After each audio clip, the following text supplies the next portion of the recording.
12 भावना में 7वीं भावना आश्रव। आश्रव का मतलब होता है आत्मा में कर्मों का आना, और कर्मों के आने का द्वार ही आश्रव कहलाता है। और तत्पर सूत्र में इसी बात के लिए लिखा है कि काय वांग मनः कर्मयोगः सा आश्रव। मन वचन काय इनकी क्रिया का नाम ही योग है और वही आश्रव है। यही बात 6 ढालाकार ने लिखी है कि जो योगन की चपलाई ताते वह आश्रव है। जो मन वचन काय के द्वारा होने वाले आत्म प्रदेश का परिस्पंदन है, चपलता है, उसके द्वारा निरंतर कर्म आते रहते हैं आत्मा में। वे कर्म दोनों प्रकार के होते हैं, अच्छे भी होते हैं और बुरे भी होते हैं। तो हमारे मन वचन काय की जो शुभ क्रिया है उसके द्वारा तो शुभ कर्मों का आश्रय होता है, और जो मन वचन काय की अशुभ क्रिया है उसके द्वारा अशुभ का आश्रय होता है। हमें दोनों जानना चाहिए। कर्म आश्रय की अपेक्षा से तो हमारे लिए दोनों ही अहितकर हैं, लेकिन शुभ कर्म अशुभ की अपेक्षा से श्रेष्ठ है। इसलिए जब जीव के निरंतर आश्रय चल रहा है तब उसे इस बात का विचार करना चाहिए कि जब आश्रय निरंतर चल रहा है, मेरे मन वचन काय की कोई भी क्रिया तो मैं करूंगा ही, तब मुझे अशुभ क्रिया से बचना चाहिए और शुभ क्रिया करना चाहिए, ताकि शुभ का आश्रय अधिक हो और अशुभ का आश्रय ना हो। आश्रय का कारण और क्या है, तो एक जगह पर लिखा हुआ है कि मोह नींद के जोर जगवासी घूमे सदा, कर्म चोर चहुर सर्वस लूटे सुध नहीं। मोह नींद की वजह से, जैसे कि किसी व्यक्ति के घर में चोर क्यों आते हैं, अगर वो सो रहा हो तो घुस आते हैं। इसी तरह हम जो है मन वचन काय की क्रिया के द्वारा सो ही तो जाते हैं। मन वचन काय की जो भी क्रिया है वो हमारे आत्मा से विमुख होने पर ही होती है, वही हमारी निद्रा है, वो मोह से प्रेरित है। तो कहते हैं कि मोह रूपी निद्रा ये हमारे लिए आश्रय का कारण बनती है, और आश्रय तो एक जो है वो प्रवाह है। अब उस प्रवाह को पर कैसे अंकुश लगाएं, ये बात की बात है, पर उस प्रवाह को जान करके क्यों जानना आवश्यक है आश्रय को, तो कहते हैं आश्रय को जानना इसलिए आवश्यक है ताकि हम उस पर रोक लगा सकें, या कि हम उसे कोई दिशा दे सकें। अगर नहीं रोक पाते हैं तो कम से कम उसको एक दिशा तो दी जा सकती, शुभ रूप भी उसे किया जा सकता, अशुभ भी किया जा सकता। एक चीज और है कि जिन क्षणों में हम शुभ मन वचन काय नहीं रखते हैं, उन क्षणों में मन वचन काय अशुभ ही रहता है और कोई उपाय ही नहीं। इसलिए आवश्यक है कि हम अधिक से अधिक शुभ मन वचन काय को ही बना के रखें। मन से अच्छा विचार करना, वाणी से श्रेष्ठ वचन बोलना, हितमित प्रिय वचन बोलना, और शरीर से धार्मिक क्रियाएं करना, यही मन वचन काय का शुभ होना है। तो इस प्रकार ये विचार भी करना कि आश्रय का जो अंतहीन प्रवाह है उस प्रवाह से क्या बचने का कोई उपाय है, या कि ये निरंतर चलता रहेगा।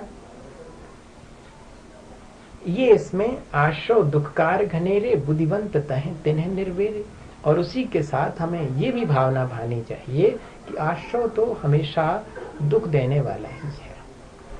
जो बुद्धिमान है, या मेरी बुद्धिमानी इसमें है कि मैं इससे बचूं, ये आश्रय का बार बार चिंतन करना, क्योंकि आश्रय तो निरंतर हो रहा है।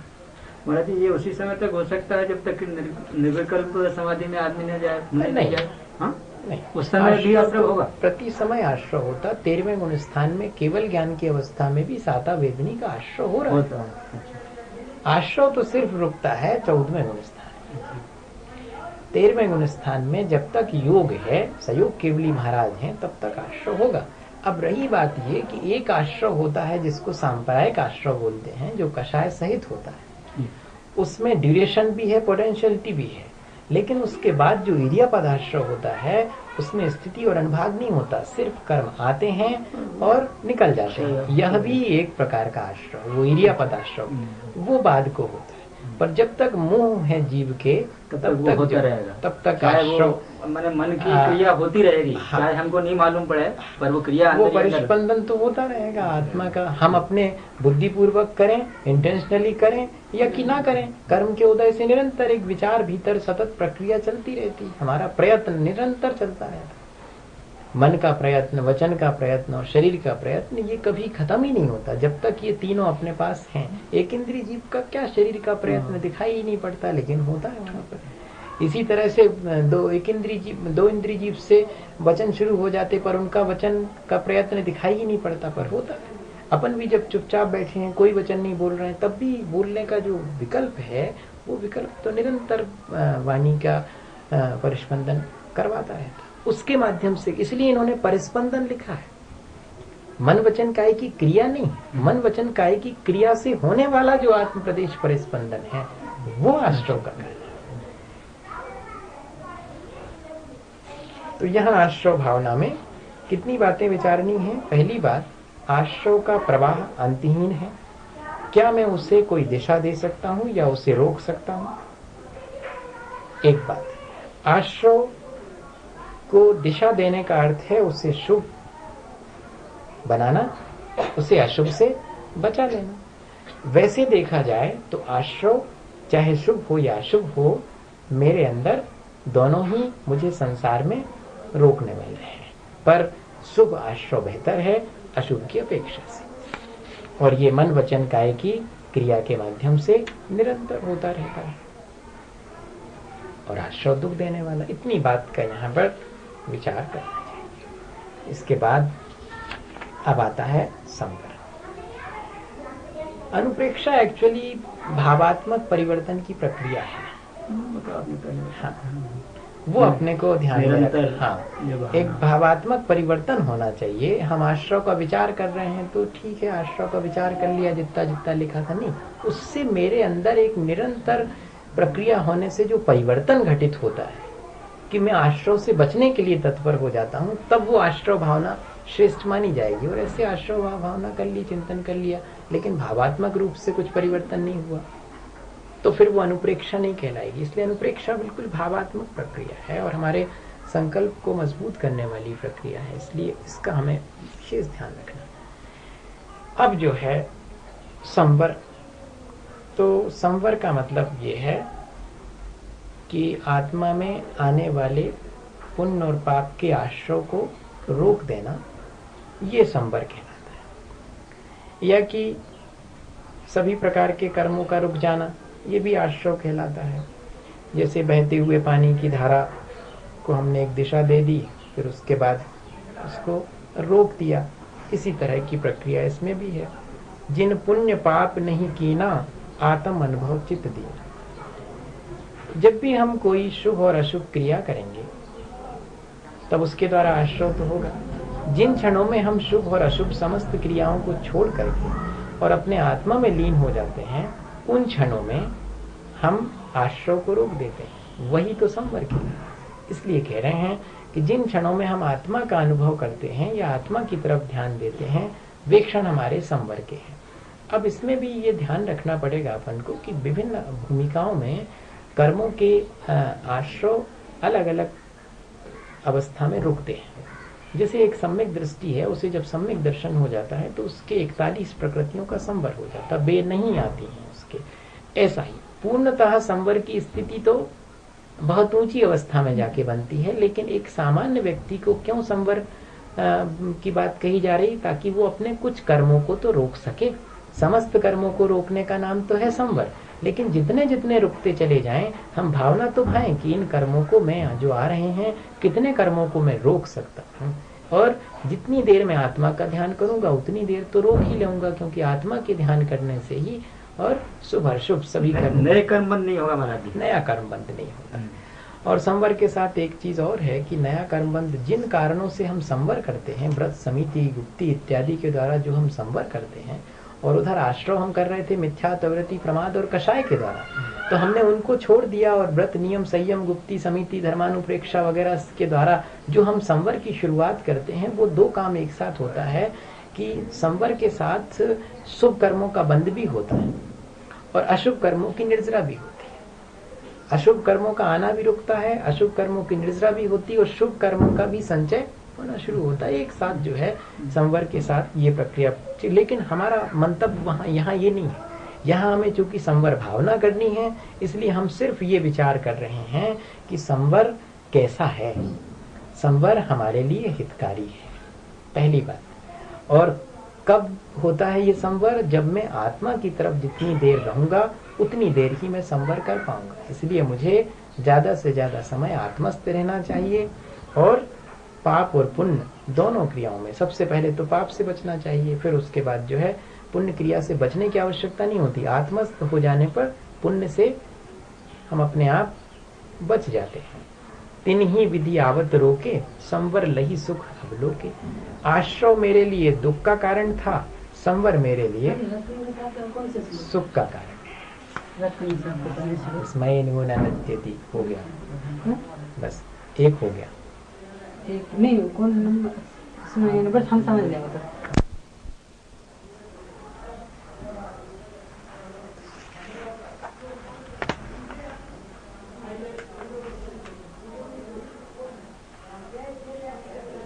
संवर का अर्थ ये नहीं है कि मैं सर्वथा प्रवृत्ति शून्य होकर के निष्क्रिय होकर बैठ जाऊं तो संवर हो जाएगा। नहीं, संवर का अर्थ है प्रवृत्ति और निवृत्ति दोनों के बीच एक समायोजन करना।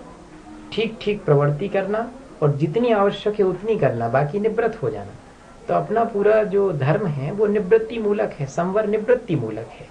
जब हम असमीचीन प्रवृत्ति का निषेध कर देते हैं तो हम उससे निवृत्त हो जाते हैं।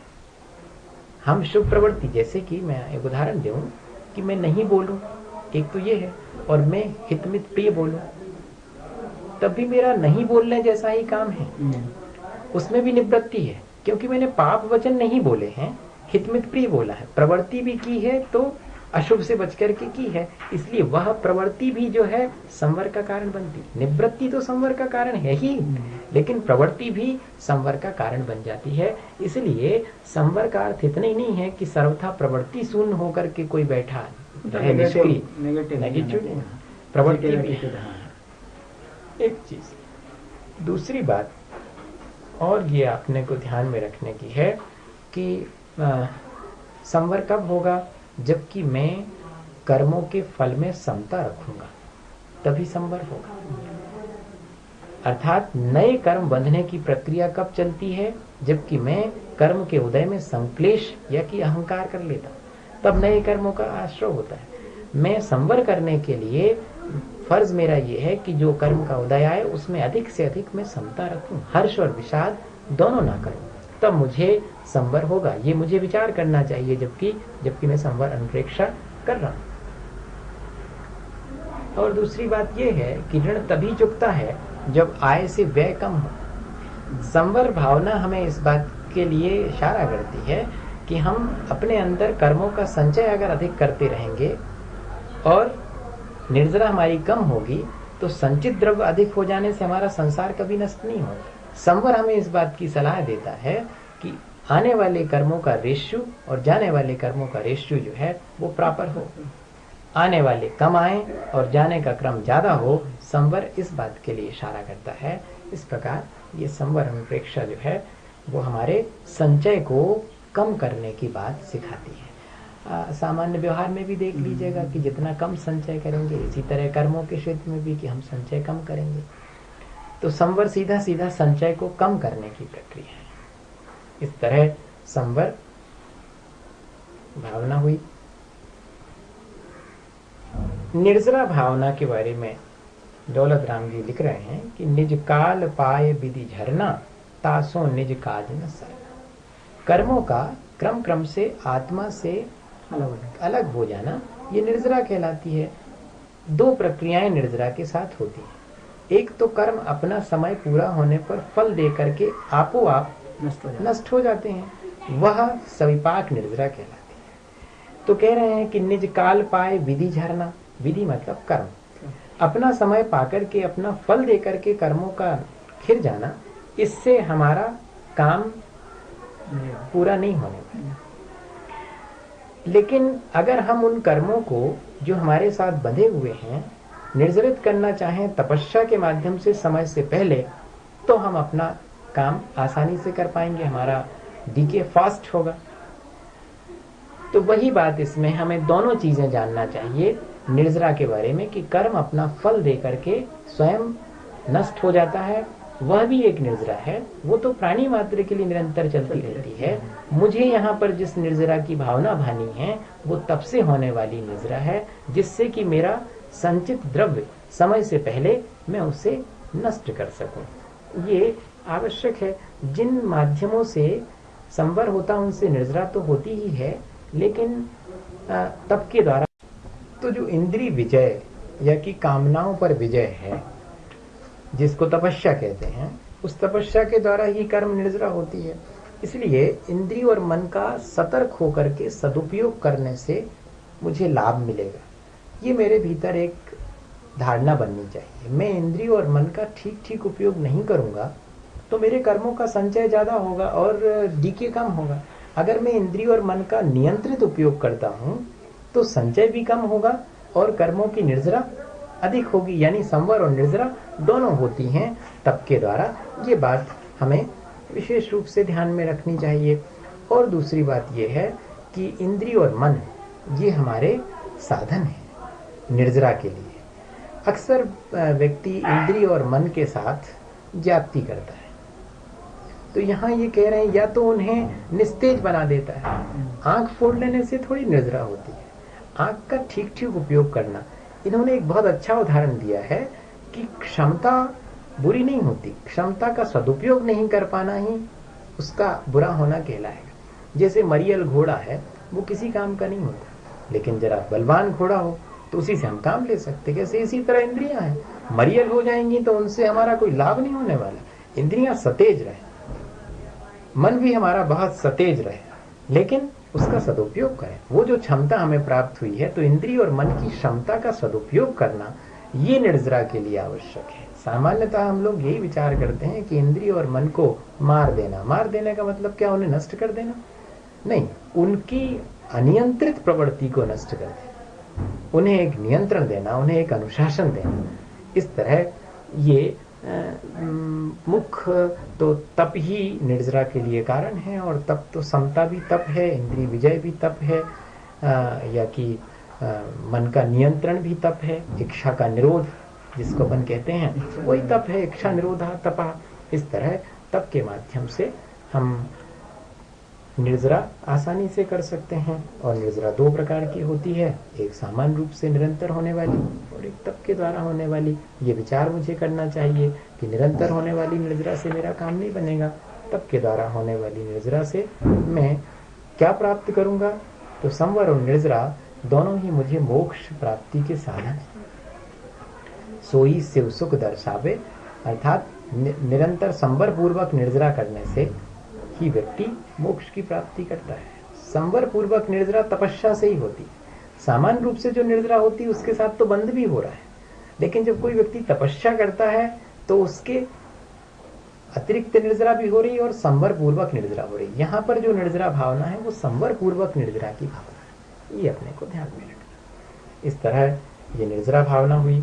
लोक भावना में कहते हैं कि किन्हू न कर्यो न धरे को, षट द्रव्यमयी न हरे को, सो लोक माही बिन समता, दुख सहे जीव नित भ्रमता। हमें लोक के बारे में भी विचार करना चाहिए। लोक को सामान्य भाषा में संसार भी कहते हैं। वह जो संसार है वो तो पंच परावर्तन रूप है या कि 6 द्रव्यों से बना हुआ है, लेकिन अपने परिणामों के द्वारा जो एक संसार में अपने भीतर बना लेता हूं वो इस संसार से बिल्कुल अलग है। मुझे उस संसार को तोड़ने का ध्यान रखना चाहिए।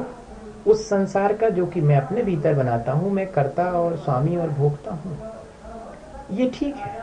लेकिन ये जो बाहर में 6 द्रव्यों से बना हुआ संसार है या पंच परावर्तन रूप संसार है, उसे ना मैं करता हूं, ना मैं उसका स्वामी हूं, ना मैं उसे मिटा सकता।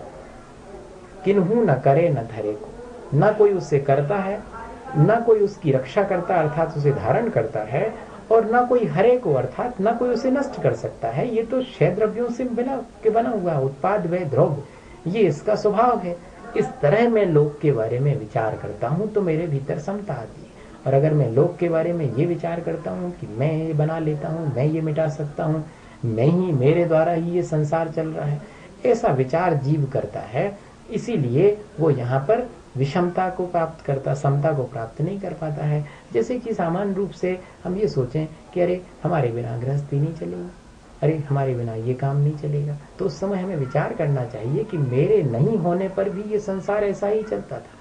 मैं इधर से ट्रांसफर होकर दूसरी जगह चला जाऊंगा तब भी ये ऐसा ही चलेगा।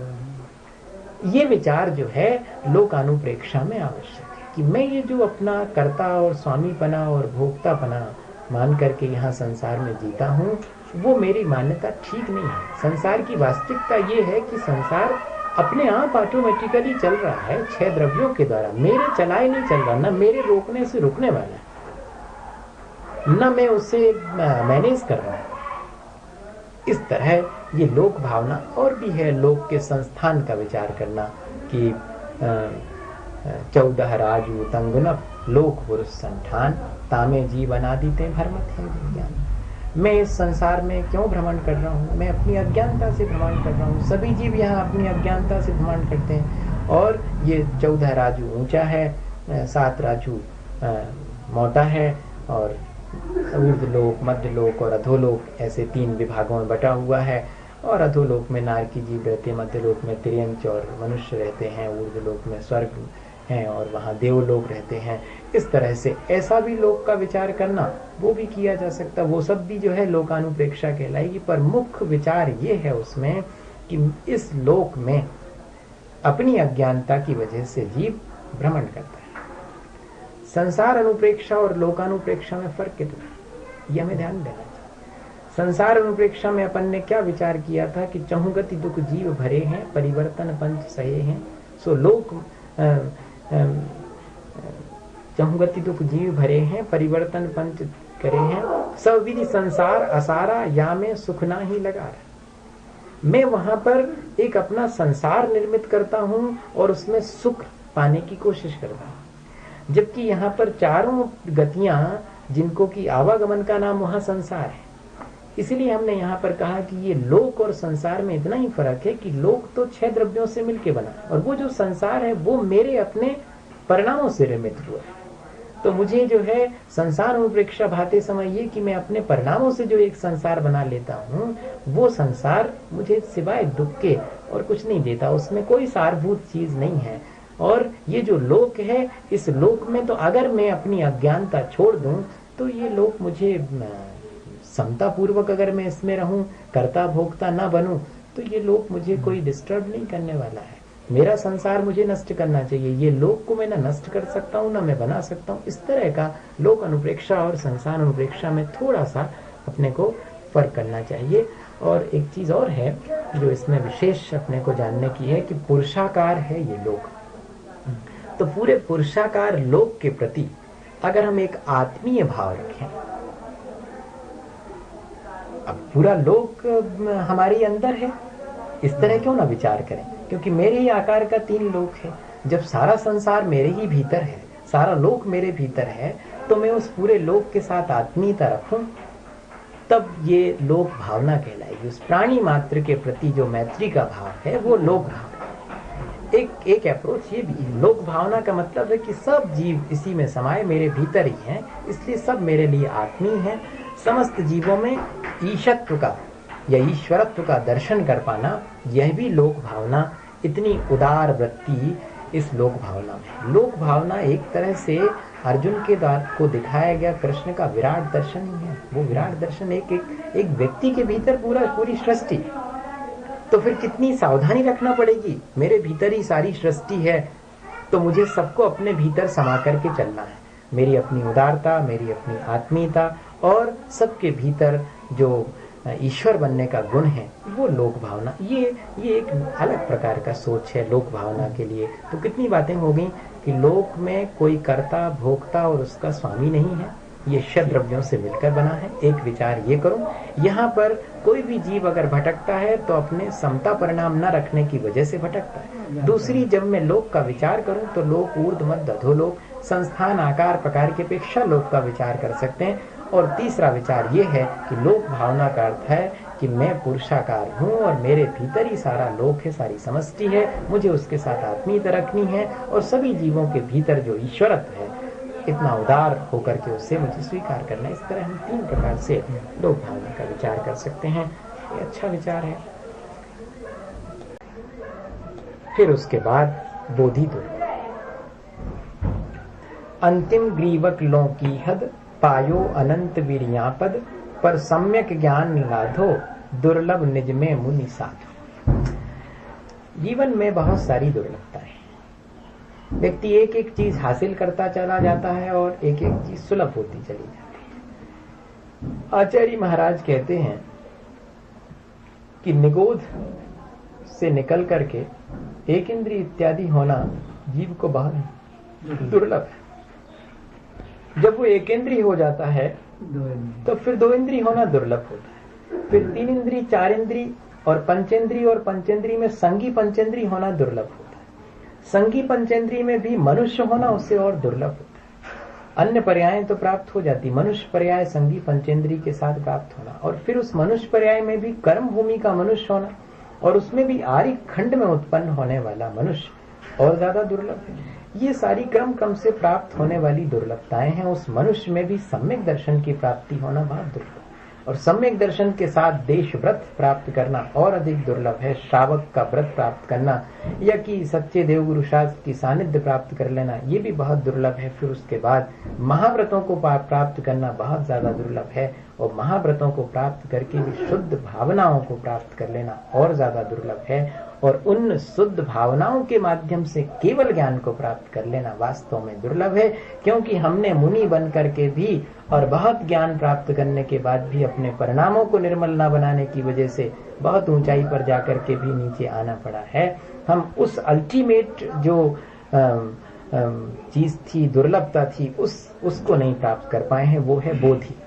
इसीलिए तमाम दुर्लभताओं के बावजूद भी बोधि दुर्लभ है।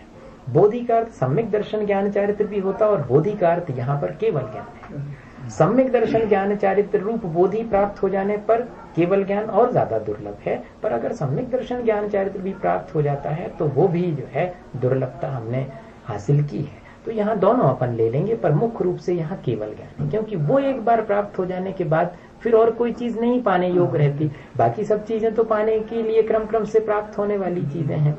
इस तरह यहाँ पर यही चीज बता रहे हैं कि हमने अनंत बार गैवीयक तक अर्थात स्वर्गों में और उससे भी ऊपर जाकर के स्थान पाया है, लेकिन हमें समीचीन ज्ञान अर्थात केवल ज्ञान या कि सम्यक ज्ञान की प्राप्ति नहीं हुई है।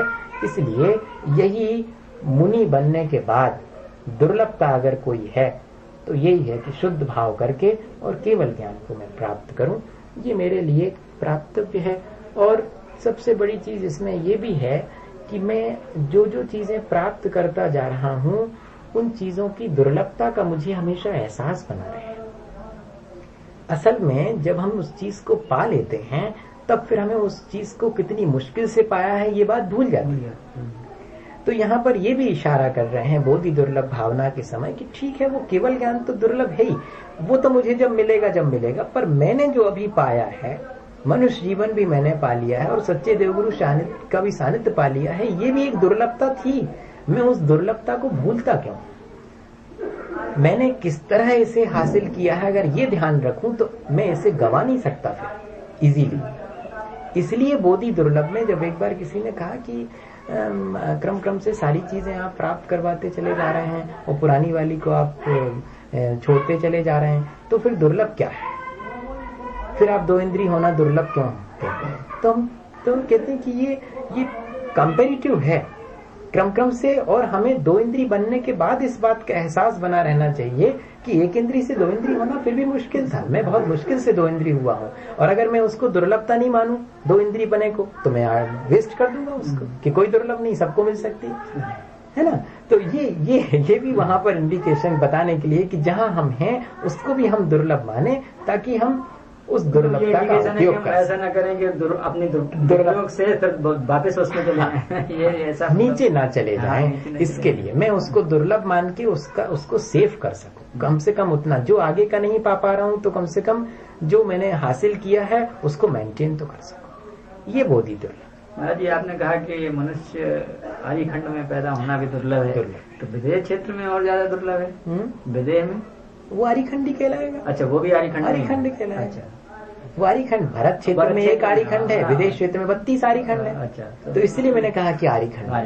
हाँ, मैंने भरत क्षेत्र नहीं कहा, बता तो विदेह में ऐसा होना चाहिए कि विदेह में और भी ज्यादा दुर्लभ है भरत क्षेत्र की अपेक्षा।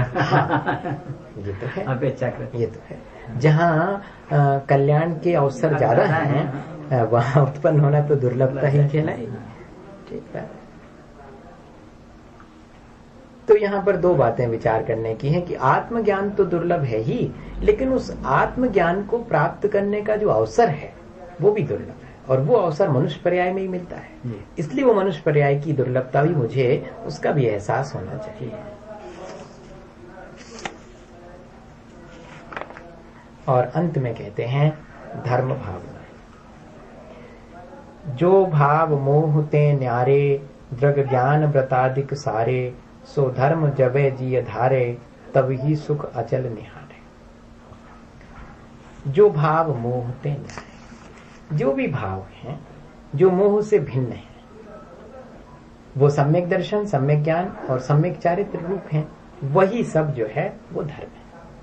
धर्म की विभिन्न परिभाषाएं बनाई, जिसमें वस्तु के स्वभाव को भी धर्म कहा, उत्तम, क्षमा, मार्दव, आर्जव इत्यादि भावों को भी धर्म कहा, और रत्नत्रय को भी धर्म कहा, और जीवों की रक्षा करने का नाम भी धर्म कहा। यहाँ पर ये कह रहे हैं कि जो मोह भाव से रहित सम्यक दर्शन, ज्ञान और चारित्र की अवस्था है, वास्तव में वो धर्म है। मतलब केवल ज्ञान जब प्राप्त होने के निकट हो तब वही हो सकता है, वो उसकी पूर्णता है। हाँ, लेकिन प्रारंभ क्या है?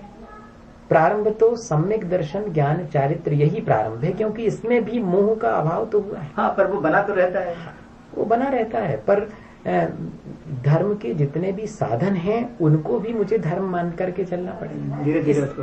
इसलिए यहाँ पर स्पष्ट लिख रहे हैं कि जो भाव मोह होते न्यारे, वास्तव में मोह से रहित जो भाव हैं वे ही धर्म हैं, और उस मोह से रहित भावों को प्राप्त करने के लिए दृग ज्ञान व्रतादिक सारे, और जितने भी उस मोह भाव को समाप्त करने में कारण हैं, सम्यक दर्शन, ज्ञान, चारित्र, वे भी धर्म हैं।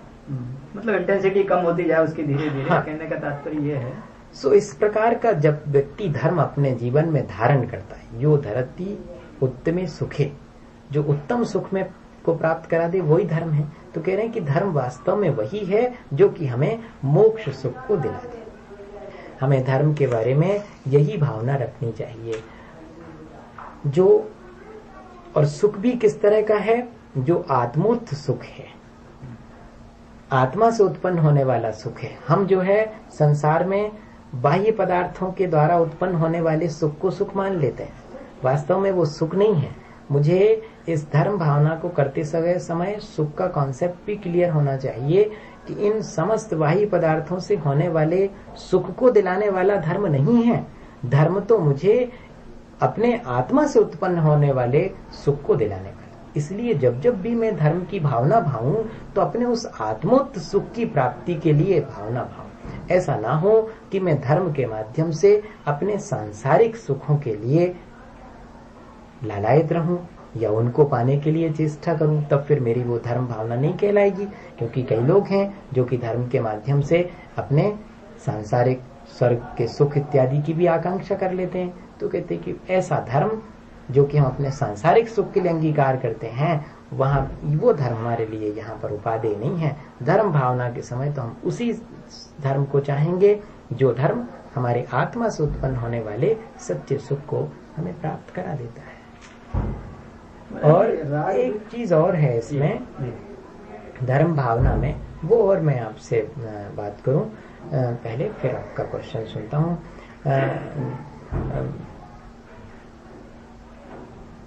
ये आता है, दौलत राम जी ने जो 12 भावना लिखी है उसमें वो एक लाइन मुझे एकदम याद नहीं आ रही है। चिंतत चिंता रैन विन जाते विन चिंत ये धर्म सकल सुख है। धर्म वास्तव में वो है जो कि मेरा अपना स्वभाव है। मुझे कहीं बाहर से किसी से याचना करके अपने लिए प्राप्त नहीं करना।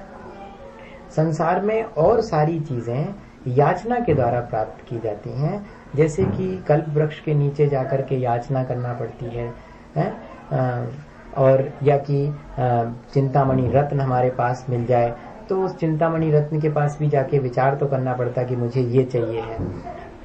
तो बिना किसी याचना के, बिना किसी चिंता के जो मुझे सुख प्राप्त करावे वो वास्तव में धर्म है। धर्म कल्प वृक्ष नहीं है, कल्प वृक्ष से ही बड़ा है। धर्म चिंतामणि रत्न से भी अधिक श्रेष्ठ है। यहाँ पर मुझे, क्योंकि कल्प वृक्ष और चिंतामणि मुझे संसार में मिल जाती है तो मैं सोचता हूँ कि धर्म मेरा फलित हो गया। कहते धर्म का फल ये नहीं है, धर्म तो ऐसा है कि जिसमें न याचना करना पड़ती न चिंता करना पड़ती, फिर भी सारी चीजें हमें प्राप्त होती। इसलिए ये इसका अभी तक अर्थ ये लगाता था, मैं रोज उसको पढ़ता हूँ, पर मेरा अपना जो सोच था वो ये था हमारा कि जो बाकी चीजें हैं सुख की, जो भौतिक सुख की चीजें हैं वो उसके लिए तो हमें प्रयत्न करके प्राप्त करना पड़ता है, लेकिन धर्म से हमें अपने आप ही सुख की प्राप्ति होती है। धर्म से हमें अपने आप जो सुख की प्राप्ति होती है वो कौन सा सुख है? वो आत्म सुख है। वो संतोष के द्वारा प्राप्त होता है। और जब तक मैं उस धर्म के द्वारा बाह्य चीजें पाने की चेष्टा करता रहूंगा, प्रयत्न करता रहूंगा, तब तक मुझे सुख नहीं मिलेगा। वो धर्म भी मुझे सुख नहीं देने वाला।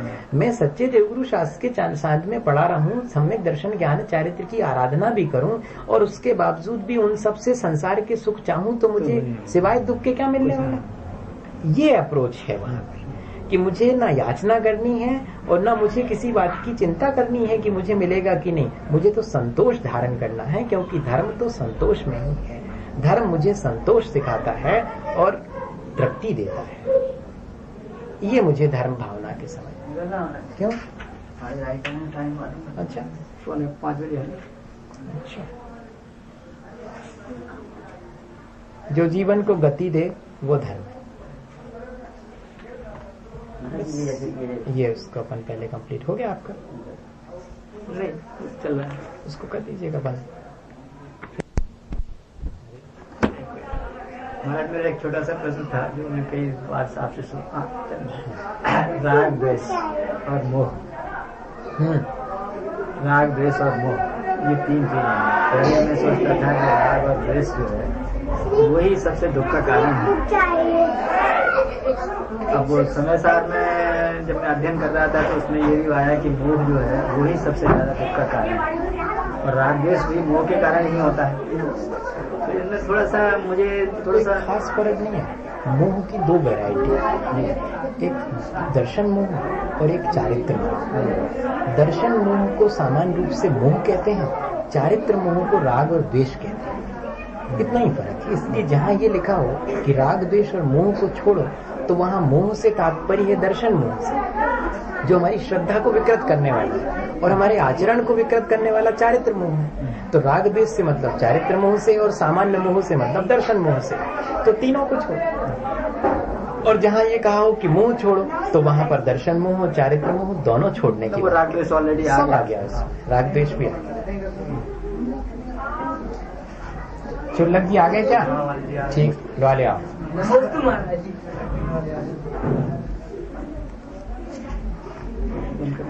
नहीं, अभी तो कंटिन्यू करते हैं, वो दर्शन करते हैं। तो ये आखिरी जो श्लोक था अपना, सो धर्म मुनिन करी धरिए तिनकी करतूत उचरिए, ताको सुनिए भवि प्राणी अपनी अनुकूत पिछानी। ये जो मैंने धर्म की बात कही है 12 भावनाओं के माध्यम से, उसमें वास्तव में देखा जाए तो धर्म तो महाव्रत रूप या सम्यक दर्शन ज्ञान चारित्र रत्नत्रय रूप मुनियों के द्वारा ही करने योग्य है। सो अब जब मुझे धर्म का स्वरूप ही समझना है तो फिर मुनियों की प्रवृत्ति में समझ लूं, तिनकी करतूत तो चलिए, अर्थात उनके द्वारा किए जाने वाली जो क्रिया है उसको भी मुझे जानना चाहिए। सो उसी के लिए मैं आगे कहता हूँ अपनी अनुभूति पिछानी, क्योंकि यहाँ पर सीधा सीधा लोग ये ले लेते हैं कि जैसे दौलत राम जी कह रहे हैं कि मैंने जो मुनि धर्म का अनुभव किया है उसको बता रहा हूं। नहीं, अपनी अनुभूति पिछानी अर्थात अपने आत्मा का अनुभव करिए। वास्तव में अपने आत्मा का अनुभव करना ही धर्म है। मुनि जनों के द्वारा वह आत्मा का अनुभव किया जाता है, इसलिए उनके माध्यम से तुम भी अपने आत्मा का अनुभव करो। मैं आगे वाली ढाल में यही बात